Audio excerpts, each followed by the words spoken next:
Hey, and welcome to another episode of the Unspoken Truths of Digital Leadership, Living the Leadership Values, where our guests will talk about the unspoken truths of leadership, the dark side, and the learnings from dealing with conflict with integrity. And today I have a very special guest with me. He is the Chief Leadership Officer, Scott McCarthy. Hey, thanks for having me on. Thanks, Scott, for coming on, and I appreciate it. So, Scott, please introduce yourself. Like, how did you get involved in leadership, and what was your decision and your choice to make coming into leadership? How much time we got? That we can make this a long story. Any story you want. Well, yeah, I'll give the Coles notes. It's leadership's been something that's been close to my heart pretty much all my life. I didn't realize it until obviously as I grew up and became an adult. But even growing up in high school, growing up on the east coast of Canada, and everything I was putting my hands on, they didn't realize at the time, but it was leadership based. So if you talk to me about what my hobbies were, well, it was a part of the Army Cadet program over here, which is all about developing children and teens into becoming leaders. I didn't play sports mainly because not that I wasn't good, although I wasn't that great anyway. But it was just difficult for my family to be able to support me in sports. So what did I end up doing? Well, I became a referee. And you think about it, the referee is the leader of the court. They're the ones that are enforcing the rules and making sure the players play the game along those rules. So everything was touching leadership. So I ended up applying and getting into the Royal Military College of Canada and joined the Canadian Army and becoming an officer. So that really obviously truly got my leadership going. So at the age of 24, I commanded a transport platoon of 85 soldiers, ended up commanding a squadron of 200 in my when I was around 34. And in between that time, I started getting into leadership space because I realized, one, I need a life after the Army. I'm not going to stay in the Army for my entire life. I'm still young. And once I hit my pension time, I'm going to want something else to do. But two, after my deployment to Canada or Afghanistan, 4 years at our training center, I realized that I really like coaching. I really like helping to develop and mentor others and all these things. And obviously, leadership was part of my core values and who I was. So, moving forward, leadership was born as at first a hobby podcast and now full blown side hustle for me because I still serve day to day as a member of the Canadian Army. So, that's the Coles Notes version there. Oh wow, that's awesome. What made you join the army, the cadet program? The cadet program or the Army? Because those are Well, two different things. cadet and then army. Okay, so yeah, the cadet program was where I grew up in rural Newfoundland on the East Coast. There wasn't a whole lot to do, so this was the one of the things that were available for me to do. Again, due to my family situation, I only had one vehicle. My dad worked during the day, so my parents couldn't really support me in sports because that was always held during right after school, and we were still waiting for my dad to come home. So like, how do I get home when my school was 20 minutes to half an hour's drive away? It's just wasn't feasible. Whereas the cadet program was in the evenings, weekends, and sports, when sports weren't being played. So that's kind of what drew me into doing that.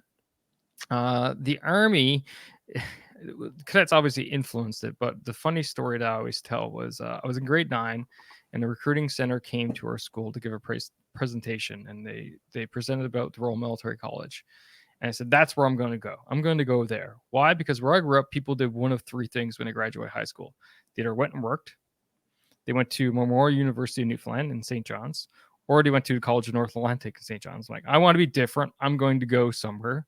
So I'm going to go to RMC. Well, when I show up to RMC, we're all exactly the same. Everyone's in uniform. Everyone has the exact same haircut. Everyone's going to the chow hall at the same time, et cetera, et cetera. So that's my going joke, is that I want to be so different. I ended up going to the one school where everyone was identical. So during your cadet times, what kind of skills did they teach about leadership at such a young age?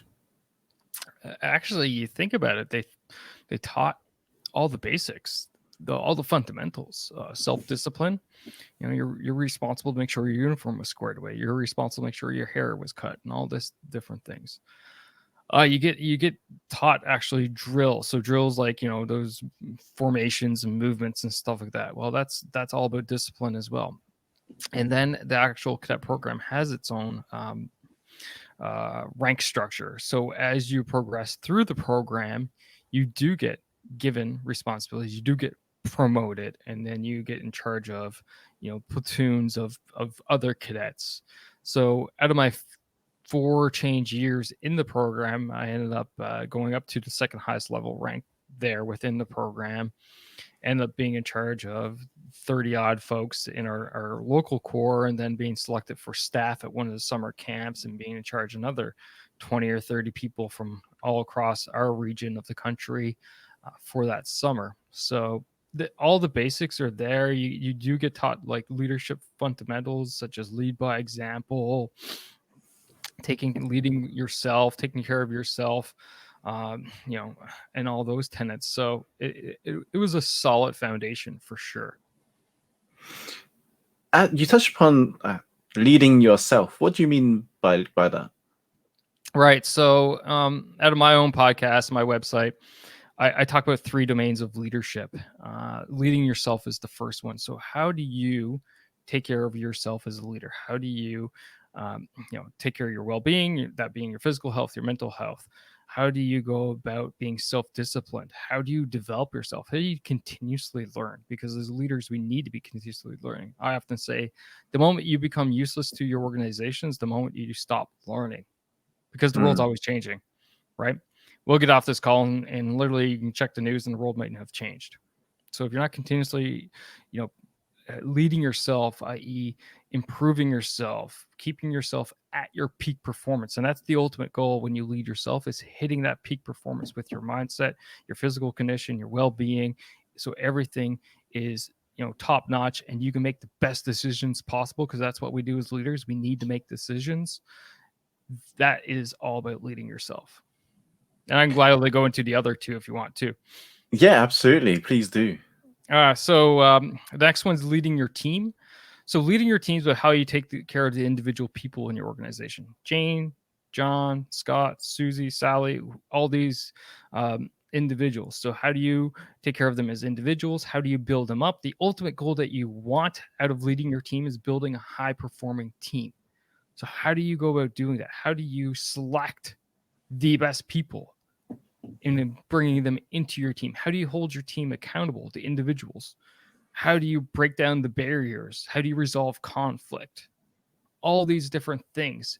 Why? So that you can turn around and build a high performing team. The high performing team is a team that self holds people to accountability. And when I say accountability, I don't mean necessarily, oh, you screwed up, we got to punish you. It's like, hey, are you on top of this task? You got it done? Do you need help? Where can I come in? How can I help? Because my job here is done. I got free time. I can give you a hand. Oh, I know you're struggling right now. Let me get in. Yes, it's putting a bit of extra burden on me, but it's for the greater good of the team. So you build that bond, which ultimately becomes that high performing team. And then finally, the final domain is leading your organization. So how do you increase your organizational output? For businesses, obviously that's the bottom line. For nonprofits, maybe that's getting more donations in and stuff like this. Your organizational output and leading your organization is all about taking care of that institution. Think Google, think Apple, Kia, Chrysler, all these different companies. Those are organizations. So how do you increase effectiveness? How do you increase efficiency? How do you develop and establish and hold a great organizational culture? These are all aspects of leading your organization that you want to think about towards that goal of increasing organizational output. Do you find now there's more camaraderie in business organizations because of the trainings from leadership, like from the army and stuff that comes into it? I think yes and no. Those organizations who are embracing these types of talks and professional develop with bringing in speakers like myself, yourself, Jocko and Mark Devine and all these great military commanders that have that are out there now. Those organizations that are embracing this, I think they're feeling those impacts and slowly see the gains from them. What I don't think is also not happening though is a lot of the companies out there and businesses out there, they don't see the immediate impact to their bottom line. So they're like, what's the point? Why do I care? I don't care. Sure, this person was a Navy SEAL or was in the Canadian Army or was this or that. That has nothing to do with my marketing business or whatever type of business it is. All I care about is selling and increasing profits. How are they going to help me that? They're not. And unfortunately, they don't see that it's not the short game, it's the long game. And I'm going to be having some guests on my show that's talking about, going for talent. And a lot of people out there right now, they're hiring for qualifications Hmm. and experience. Well, that's not necessarily talent. Talent is people who have the right mindset, the right mentality of getting the job done. Just because I don't necessarily have 20 years of experience in marketing doesn't mean I don't have talent. I can learn from Hmm. someone who has 20 years of experience. Hire me a coach for a few $1,000, and guess what? I'll be able to suck them drive their 20 years of experience pretty quickly and a lot cheaper. But what I have that you can't necessarily train me is drive, motivation, self-discipline, right? The ability to create, establish a team that's going to take care of themselves. Those are things you can't train for. So that's where they're missing the mark for sure. And I started to notice this as well, that a lot of the people that were that came from army background, or the SEALs or whatever, you're very adaptable and very flexible in terms of learning new skills, like fast as well. Yeah, so that goes to the way our organization runs. So think about it. I'm a member of the Canadian Forces. The Canadian Forces as an institution's goal is to develop a chief of defense staff, i.e., the top commanding general, every 3 to 5 years. That's Hmm. what it needs to do. So in order to do that, we need to pipeline our people through a wide range of experiences. So how do you do that? Well, you keep changing jobs. You keep changing jobs every 1 to 2 years. I've never held a job longer than 3 years in almost 20 years of service. Is So that intentional from the organization? that's exactly intentional because it's not a job. Every position that I hold is a learning opportunity. It's a development Hmm. occasion. So that makes us highly adaptable because we don't get necessarily set in our ways. And the jobs that we show up, we get put into, I'm not necessarily exactly trained to do that job, but I got to learn it. I got to figure it out and I have to dive in and get on with it. I can't sit there and wallow in self pity, like, no, I wasn't never trained to do this. Either provide me the training or I'm just going to sit here and twiddle my thumbs. Well, guess what? That doesn't fly in the army because you'll get fired. You get shuffled off to the side. Your career will end and someone else will win that role and they'll figure it out and they'll keep moving. So that's what really makes us adaptable because in the end, it's not about us. It's about the greater organization. It's about the team. So if we let the organization down, we're letting our teammates down. And that is something that just does not fly in the forces, in any military, in professional military anyway. So that enables us to be very agile, very flexible, humble even, because now we've been through all these different experiences. We had no idea what we were getting into. We figured it out and we moved on to the next challenge where we had no idea what the heck we were doing again. That sounds awesome. And in your leadership experience, what would you say your most challenging period was? Oh, that's a tough and great question. I think there's been so many challenges. There have been all kinds of different challenges and different types, right? So when I was a brand new platoon commander, was actually learning what my leadership style was going to be and how Mm. I was going to employ my people and how did I learn. And then as I moved up into my deployment to Kandahar, Afghanistan, where I was embedded with the Afghan National Army for 7 months, my challenge was how do I influence these guys to do what's right, but at the same time knowing that it wasn't my decision, whatever they decided to do. So completely different challenge, right? And then as a squadron commander of 200 members is like, how do I build an organizational culture for one when I showed up was slightly fractured and splitting that needed to get blended and mended and rebuilt up to something that everyone could buy into and hold to heart and say, okay, and see themselves a part of it. So to say which one was the greatest challenge is really difficult because there've been so many all kind, different types of challenge that you can't really stack them one against the other. Let's put it this way. Let's say in terms of establishing values within your team. Right. Yeah. So with that one would have been as a squadron commander, because when you're commanding, a relatively large organization, I'm talking about 200 members total, very deep. I.e., what I mean by deep was very, layers of supervisors throughout, and then showing up to a fractured culture and seeing what needed to get done. But I spent every day for 2 years constantly saying the same thing over because that message needed to get heard by everyone like 7 times each. And that's what they say. It takes someone 7 times to hear a message before they start believing it. Mm-hmm. So I didn't get to see all 200 every single day. We're spread across the base in 9 different buildings. I was broken up into, we call them troops. You can look at them like departments. So I had a supply troop, a transport troop, and a maintenance troop who had their leadership team embedded in it as well. So my directs heard me every single day, every single week. But then did their directs hear it? Did their directs hear it? How were they interpreting it and passing it? Played a telephone game when we were kids in kindergarten. Teacher says something in one person's ear, and once it gets, through 20, 30 students later, it's a completely different message, right?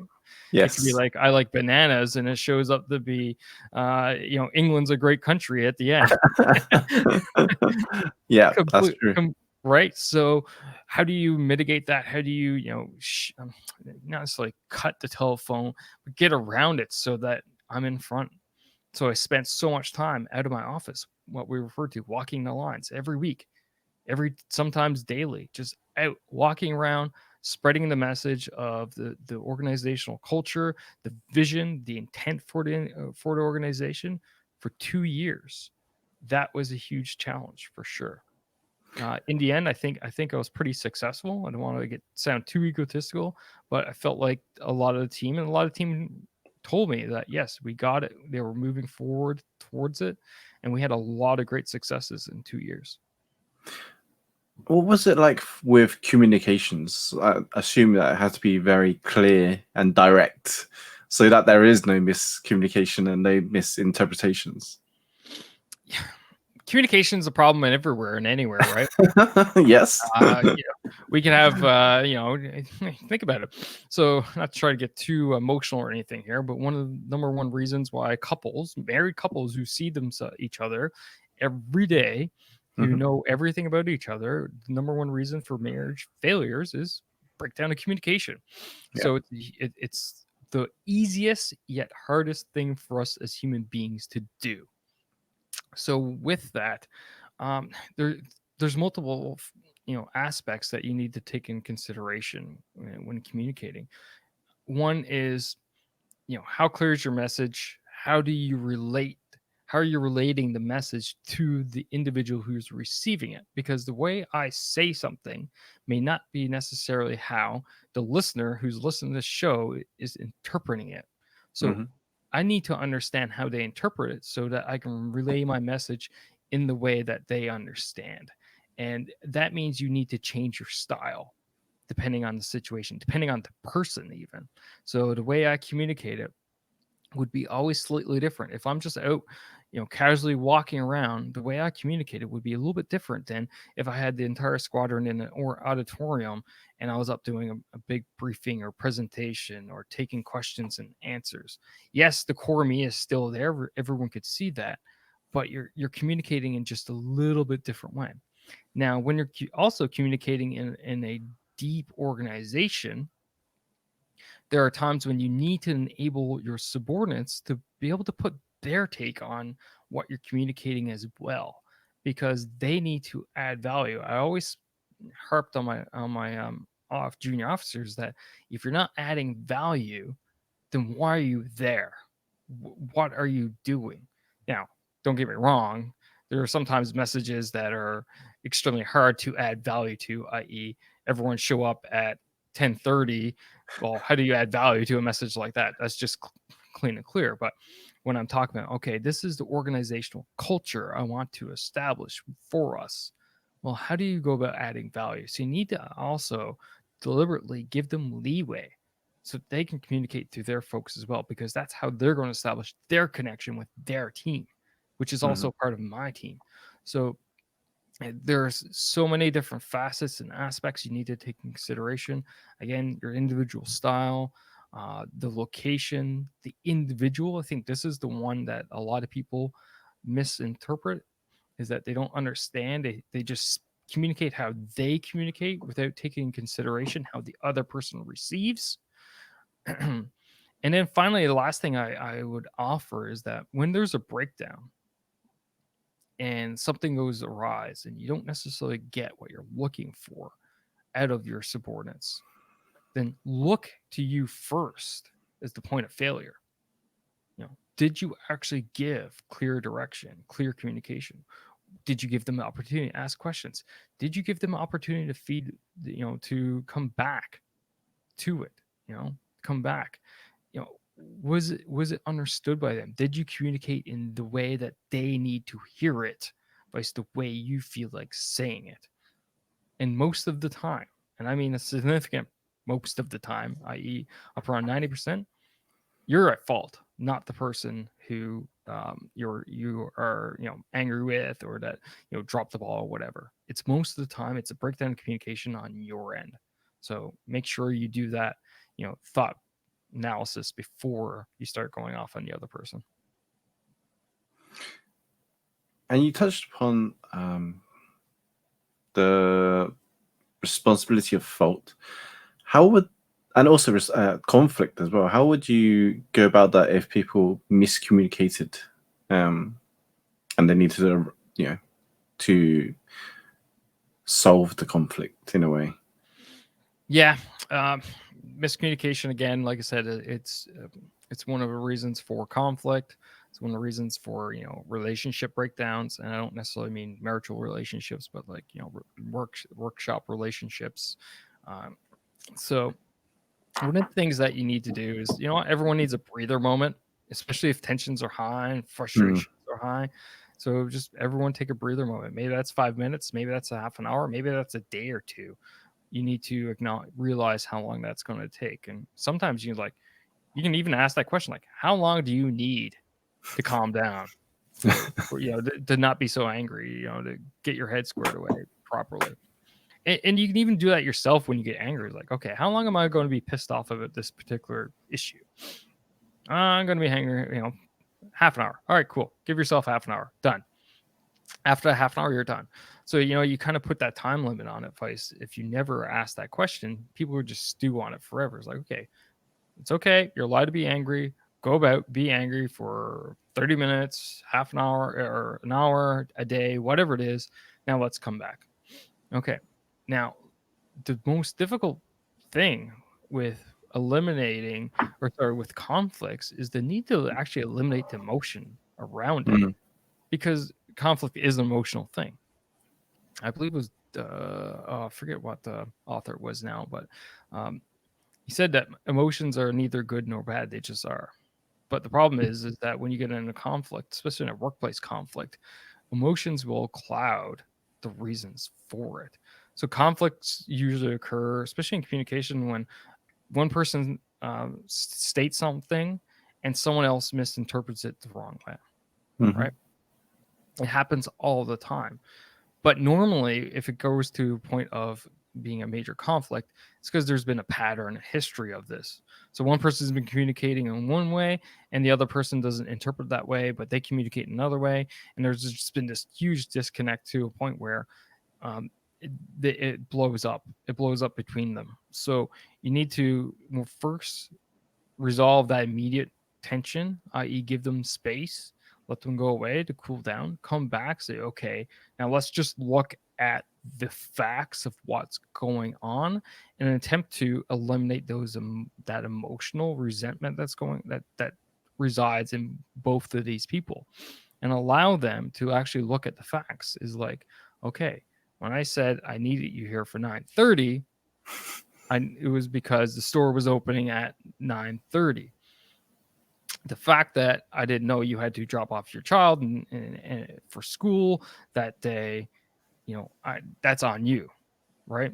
And you just go through these facts to help people understand factually, okay, what was the situation, what led to the conflict, and then what led to, essentially it blowing up. But what's the resolution? What's the way forward? Because we can't just continuously look at the past and what was going on, but enabling, okay, what can be an action plan here so that we don't have this going forward, because we can't be that high performing team if we continuously have this conflict. Yeah, absolutely, I agree. That's I think stating the truths and the facts, like you mentioned, just helps with people seeing the situation in why it matters, and in what role do they play as well when it comes to it as well. Yeah, no, for sure, and everyone, there's no generally, unless it's very obvious, but generally there's no individual who's causing the conflict. It's usually parts on both ends, right? Or multiple ends, depending on how big the conflict is. But rarely is it one individual that's completely at fault. Everyone has a piece of that pie, right? There's always three sides of the story, right? Yeah, 3 sides of the story, exactly. There's their side, my side, or the truth. That's right. And it goes back to what I've talked about, is how we both, communicate and how we receive it. And then that truth ends up being in the middle, because I said one thing, it may not be completely clear. They interpret it another way, but meanwhile, it's like, oh, the truth is actually the mixture of the two, which, once you cut everything away, like, oh, okay, that's actually, it's not what's going on here. This is actually the core problem. And so when it came to you managing conflicts yourself, in terms of when things are in high tension and high stress, how do you deal with your emotions and the things that come with it? Yeah, that's a great question. And it's something which I coach a lot of leaders on, in that when there's conflicts, there's high stress, a lot of people want to get really excited, right? And because the situations bringing their energy up and bringing, it's kind of like, I don't know if you're a parent, but a lot of parents, when their kids are yelling, they start yelling above their kids because they think this is how I'm actually going to get attention. Reality is that's the complete inverse of what you want to do. What you want to do in these situations is be that calm being force that shows up, that gets everyone to stop yelling, to stop screaming, to stop, what we refer to as spinning, being wound up, and actually calms down. And often use the phrase smooth as fast. So in a lot of these situations where there's conflict, especially for us, where there's conflict or there's high tension, high stress, it's because there's some kind of timeline, deadline that's about in front of us that we need to achieve. Something's causing that stress, anxiety, or whatever. But I often say to people, smooth as fast. You will do things 10 times faster, smoothly, than trying to rush through it and get whatever it is done. And that's something that often causes conflict, is people misinterpreting how to do work or how to achieve tasks and stuff like this, because they have different ways about it. So if you take the time and you smooth that out so that everyone has an understanding how they're going to go from A to B, hit the objective, then you're not going to have that conflict. But when the conflict's already there, tension's already high, then you need to get back in there, be the calming force. So you show up, you speak in a level tone, you show that calming presence and demeanor. You don't get worked up. You don't, go through those. It's not a time to go through breathing exercises, standing in front of everyone, go. Right? You need that done ahead of time, because as the leader, everyone's going to look at you as soon as you show up. So be that calming force, and all of a sudden, the room will calm down, right? You talk a little bit slower, a little bit softer. Everyone else will soften a little bit. Tensions will go down. That emotional highs will go down with it. And suddenly the clouds, we refer to as the fog of war, not being able to see the real objective. So all these other things that are going on that are either causing the conflict, causing the stress, causing the anxiety, that aren't really true factors of getting the solution, will go away. And then people can see clearly, think clearly, and then we can objectively go towards, okay, how do we resolve this problem in front of us? But it all starts with you. If you don't have that moment, and what I refer to as the condor moment, i.e., basically sitting back and smoking a cigar and taking the time to calm yourself down, to think about the problem, think about potential solutions, and bringing yourself in and as a calm leader and allowing everyone else to follow your lead, follow your example, then you're just going to continue. You're going to keep that energy up, and all suddenly you're just going to be spinning out of control before you know it. Well, I mean, I'm curious in terms of your routine in managing your states. Well, what do you mean? What does that look like in terms of managing your emotional state and Oh, your calmness that you have? well, there's a few different ways, right?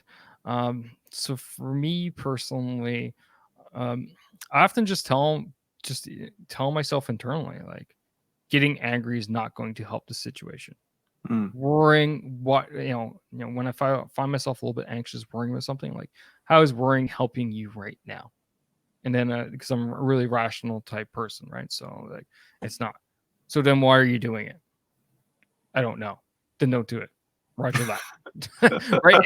And it's literally just as point blank and straight and to the point of that, because I've realized, at a young age, like, worrying, getting anxious, getting worked up about different things does not help that situation and getting me towards whatever objective it is that I need to achieve. So why do it? It's a waste of energy. It's a waste of time. You're not getting anything out of it. Now, of course, not everyone, obviously not everyone thinks that way or reacts that way. So there's a few different other things you can do, like obviously taking that moment, just going through a breathing exercise. There's 50 million different meditation apps out there, breathing apps, box breathing, something that former U.S. Navy SEAL Commander Mark Devine talks about, where you breathe in for 4 seconds, hold for 4 seconds, breathe out for 4, hold for 4. And that actually gets your stimulates your vagus nerve, which calms you down, right? That is something else that you can do. So there are different types of mentalities, things to go out there. You can also do visualization exercises. So I know there's a conflict going on with my team. I can sit back in my office for about a couple minutes and just visualize, okay, I'm going to go in, I'm going to be calm. I'm going to be calm. Everyone else is going to be worked up. I can actually see them as I enter, how worked up they are. But as I start talking and engaging people, I can see and feel the room's energy lessening, the frustrations lessening. You can go through those types of exercises too, which is something I've coached some people on. So those are my three is rationalize it, what I refer to as rationalization. So go through those questions of what is it doing for you right now, and knowing the answers to nothing. Second thing is taking that moment and going through the breathing exercises, and then finally the visualization exercises. Oh, that's interesting. I'm already using those without realizing. So if I can just say something, when you were asking me those questions, and I started talking a little bit softer and actually mentioning and being soft and all this stuff, you actually soften yourself, your visual cues and everything.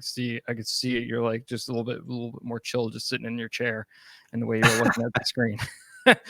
It's just because it's your energy that comes across. I know that for a fact that I'm very energy sensitive, right?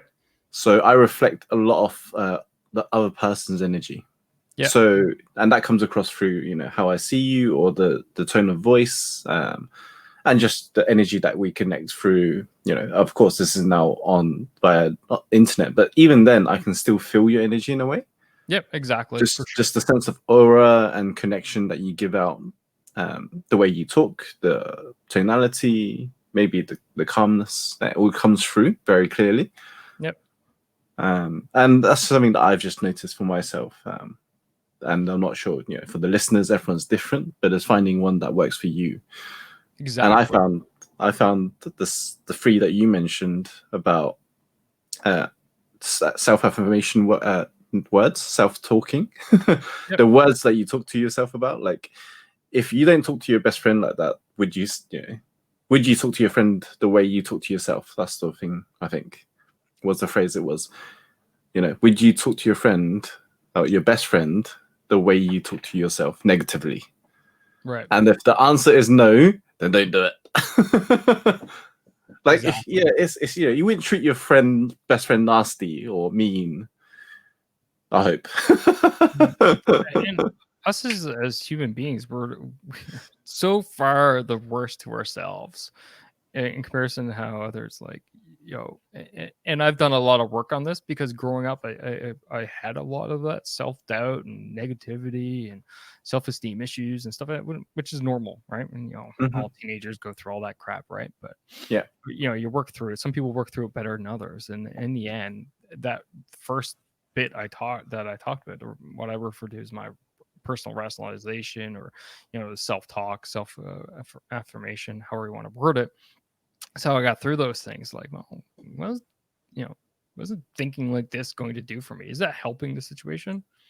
No. But it's funny because how many people will give up on themselves, right? Like, go ahead Mm. and do how many people, we're recording this on the 25th of January, in 4 to 5 days, of the people that set New Year's resolutions, 85% of them will have given up on themselves. Yeah. It's a crazy number. So actually, on the 1st of February, just because of that, on the 1st of February, me and a group of men are actually starting the 75 hard and the first deal of 75 hard program. I picked the 1st of February as the start date for that reason, because most people are failed by then. But the biggest thing is like, we're going to be setting ourselves up with accountability partners, so that when you do have those moments of self doubt, you got someone that you can look into and they can be that mirror and go, "You're stupid. You can do this. You have the time. You have the ability to do whatever you need to do today to get your task done. So get going. Stop doubting yourself, because there's no need for it." But we're the worst on ourselves. We are worse enemies when it comes to being kind and nicer to ourselves. That's right. As you mentioned, accountability. How important would you say that is for in terms of organizations, well, in teams as well? So let's start with the teams aspect. Um, Accountability to me is what differentiates good teams from great teams. Hmm. It's really what's going to drive that high performing team aspect. And when I tell, let me back up. What I feel like is that a lot of people don't understand accountability. People look at accountability as a negative response to something, i.e., I made a mistake and now my supervisor is going to hold me accountable for that mistake. And that's true. That happens for sure. But the reality is that accountability is highly positive when done in the right way. So if I am falling behind on a project and one of my team members holds me to account saying, "Hey, Scott, uh, you're lagging behind here. We've been waiting on this part of the project for a day now when you said you'd have it to us 2 days ago, and it doesn't look like you're anywhere near done. What's going on? Like, you got to get this done for the rest of us." That's my teammate holding me to account. It's like, no, I said I would do something. I'm not doing it. Why am I not doing it? Get it done. And all of a sudden he's like, holy crap, it totally slipped off my radar. Hmm. Now the other part is like, yeah, I'll get it done, I'll prioritize it, I'm going to work late tonight, I promise to you guys it'll be done tomorrow morning, ready for you when you show up to work, and then I'll help out with your part just because that's on me now, right? I owe you one because now you guys are falling behind because of my actions or inaction, right? That's positive accountability right there. Well, let's take that even a step further. Hey, Scott, you said you'd have this to us 2 days ago. You don't have it. Like, what the heck's going on? Like, oh, my wife's been sick. She's in the hospital. I'm here at work, but I'm not actually here. I leave work. I go to the hospital. I'm there until 10:30, 11 o'clock at night. I get about 3 hours worth of sleep. I show up here, and I'm not operating whatsoever. Like, holy crap! How did we not know that? Well, I'm pretty private, and I don't talk about this stuff. Like, you know what? Don't worry about it. We'll take care of it, right? And then it's like that is what's going to drive that high performing team, because one, the first scenario, they're holding the person who account, like fixing their mistakes, identifying, developing an action plan, fixing the mistake. The second scenario is there's something that is obviously drained that person's performance, and the rest of the team is going to pick up the slack, take care of them, so that they can focus on what's really sucking their performance right now, and that they can get through this hump in the road. And at the end of the day, like, it's not like, oh, okay, yeah, I took that project on for Scott, so give me a pay raise. No, it's that we managed to get this project done on time, on target, on budget, whatever. Pick one, right? So that's where they become great teams. When you don't have that happen, and this is what happens, like the boss shows up like, hey, we were expecting this to be done. Why is this not done? Well, we've been waiting on so and so. We've been waiting on Scott for a week now to get his part done into us, but it's not here, so I can't do anything about it. Okay, let's, all right, Scott, you're going to get reprimanded. Now I'm going to hold you to that negative side of accountability, i.e., here's a reprimand. One more, you're fired, which obviously has to happen too. But all that could be avoided if the positive aspect of accountability was done in the first place, right? So that's the difference between good and great teams. How does it impact an organization? Because when teams are doing that, well, team organizations are made up of people and individuals and teams. So all suddenly that it begins to grow into the culture, because one team starts acting that way, the supervisors see it, they instill into the other teams. All of a sudden you have an organizational culture around accountability and high performance. This is where all the special forces units out there, SEALs, Green Berets, our JTF2, SAS, all these guys, right?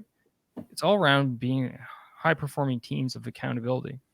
And then what happens is individuals start self-selecting, or actually self-deselecting themselves from the teams. Like, I don't like this. I don't like people, looking over my shoulder, making sure I got my job done. And when I don't, not accepting my excuses, I'm getting out of here. So then all of a sudden your weaker performers leave. You hear the higher performers out there, like what's going on in the organization, they start applying for the jobs. Right? That's how special forces go through recruitment. They have that level of discipline and accountability in there, that standard that they expect out of their people. The people who know that they're going to achieve that standard are the people who are the ones that are applying to go there. So all of a sudden now your little team who's being held each other accountable and driving themselves to becoming a high performing team is also driving organizational output up, because also you have nothing but high performers that wants in your organization. High performers equals higher output. Teams are holding each other accountable. You see your bottom line going up, whatever that bottom line is. Again, like I said, it could be profits, it could be donations, it could be whatever. But that is the way that you're driving, and that's how your people are driving to success. And how important would you say transparency is, especially for those that do prefer to have private lives or don't prefer to share life with work? Transparency and vulnerability is not exactly the same, but highly linked in my mind. I think as a leader, you need to be transparent, especially when you have expectations of your people and you're not necessarily meeting those expectations from time to time. So I'll give you an example, right? I expect when I hold a meeting, everyone to show up on time. Mm-hmm. So when I'm chairing the meeting, everyone's to be there on time. I show up. I usually make sure I'm the last one in as the chair. Sometimes I get held up, and I'll walk in, and as a senior officer, people won't question me on that, because in Army culture, you don't question your superiors with that type of stuff.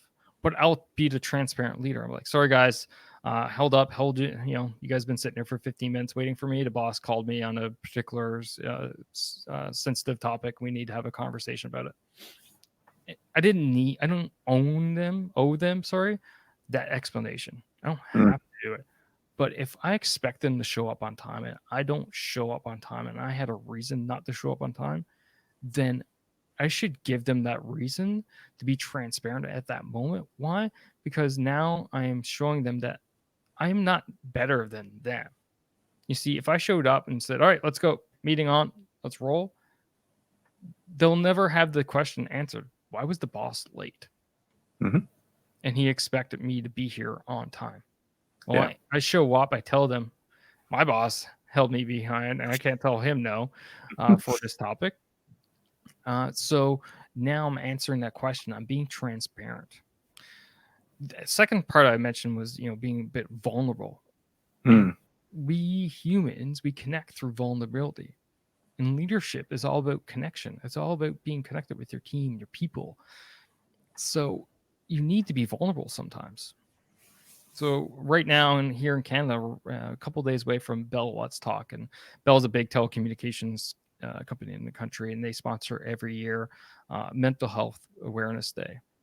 And I talk about I've seen psychologists. I've had to come back from Afghanistan. I need to have a talk with some people who've gone through some issues, stuff like this.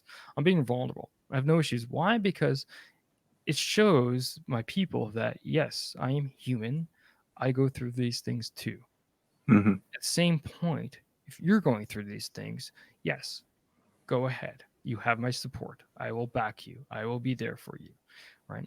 And it could be it's something as serious as mental health, or it could be something as, talking about what your favorite hockey team is and the game last night. But being transparent, being vulnerable, like, oh yeah, that sucked, blah blah blah. I remember going through these pains or this time, and it sucked, but this is what I got out of it. This is how you build those connections with people, because now they know they can trust you. You've been there. You've gone through it. You've shown them that there's the other side to the situation, and then they can see themselves getting through it. And that's all about leadership right there. Awesome. Thank you so much. And for those that want to find out more about what you do, Scott, where can they go? Movingforwardleadership.com is my headquarters. That's where my website is. You can subscribe to my own podcast, Moving Forward Leadership Podcast, there as well. There's resources page in there if you want to contact me. It's all there. My social media links are at the bottom of the homepage, easy to find. So movingforwardleadership.com. Now, if you guys want a free copy of my ebook, The 9 Foundations of Leadership, just go to movingforwardleadership.com/download, and I'm going to email you a copy of that for free. So you can grab a copy and check that out for sure. Awesome. I'll make sure to put the links in the show notes as well. That's great. Thank you, Scott, so much for your time. I appreciate it. Hey, thanks for having me. It's been fun. It's been awesome. Thank you so much.